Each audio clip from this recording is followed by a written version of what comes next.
Hi everyone, we continue to learn about the analysis of proteins. The previous section introduced some antibody-based techniques, such as ELISA method, which can be very useful to identify protein. However, these techniques are limited for which an antibody is already available. Mass spectrometry enables the highly precise and sensitive measurement of the atomic composition of a particular molecule without prior knowledge of its identity. Mass spectrometry comprises three essential components: the RN source, the mass analyzer, and the detector. The first two is of great importance. The RN source converts the analyte into gas phase RNs with matrix-assisted laser desorption or ionization technology, short for MORDI technique. The analyte is evaporated to dryness in the presence of a water light, aromatic compound that can absorb light at specific wavelengths. A laser pulse tuned to one of these wavelengths excites and vaporizes the matrix, converting some of the analyte into the gas phase. Subsequent gases collisions enable the intermolecular transfer of charge, ionizing the analyte. The newly formed analyte RNs then enter the mass analyzer, where they are distinguished on the basis of their mass-to-charge ratios.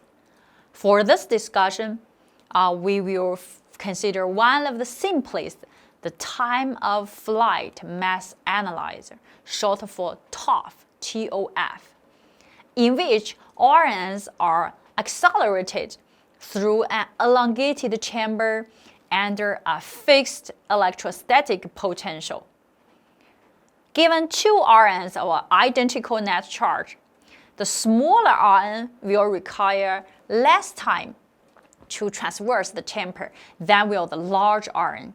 The mass of each RN can be determined by measuring the time required for each RN to pass through the chamber. So as shown in this figure, the MODI-TOF mass spectrum of a mixture of 5 picomolar each of insulin and lactoglobulin is shown. MODI produces predominantly singly charged molecule RNs from peptides and proteins. Molecules with multiple charges, such as those for beta-lactoglobulin identified by the blue arrows shown here, as well as the small quantities of a singly charged dimer of insulin, also are produced. Mass spectrometry is one of the several techniques for the determination of the amino acid sequences of a protein. Atom degradation, the N-terminal amino acid of a polypeptide, is labeled with a reagent called phenylisocyanate, short for PTH. So subsequent cleavage yields the PTH amino acid derivatives, which can be identified by spectroscopic methods, and the polypeptide chain now shortened by one residue. The procedure can then be repeated on the shortened peptide, yielding another PTH amino acid, which can again be identified by chromatography. For polypeptide analysis, disruption of individual peptide bonds will yield two smaller peptide RNs containing the consequences before and after the cleavage site. Hence, a family of RNs can be detected. Each RN represented fragments of the original peptide with one or more amino acids removed from the one end. So this figure decides a representative mass spectrum from a fragmented peptide. The mass differences between the peaks in this fragmentation experiment indicates the amino acid sequence of the precursor peptide RN. Despite the technological advances in both chemical and mass spectrometry methods of peptide sequencing, heroic efforts is required to elucidate the sequence of large proteins, those with more than 1,000 residues.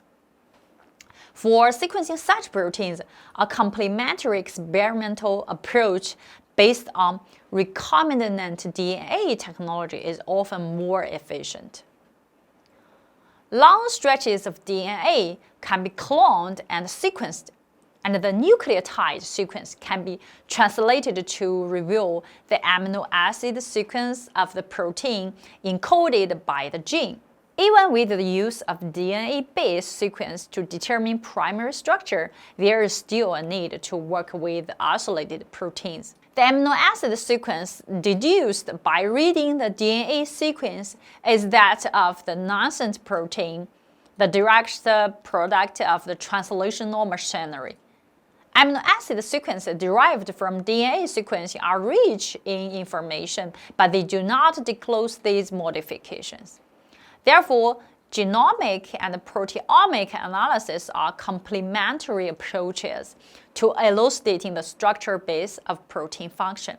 So let us consider the analysis of the nuclear pore complex from yeast, which facilitates the transport of large molecules into and out of the nucleus. This huge macromolecule complex was purified from yeast cells by careful procedures. The purified complex was fractionated by HPLC, followed by gel electrophoresis. Individual bands from the gel were isolated, cleaved by trypsin, and analyzed by mass spectrometry. The fragments produced were compared with amino acid sequences deduced from the DNA sequence of the yeast genome. So many of the peaks were found to match the masses predicted for the peptide fragments from 3 proteins within the yeast genome. After we know the defined sequence of peptides, they can be synthesized to assist in biochemical analysis. So these peptides are valuable tools for several purposes. But how are these peptides constructed?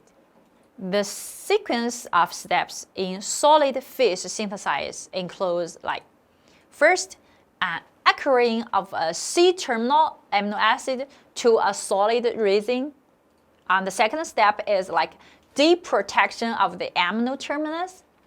And then third step is coupling with the free amino terminus with the DCC activity, the carboxy group of the next amino acid.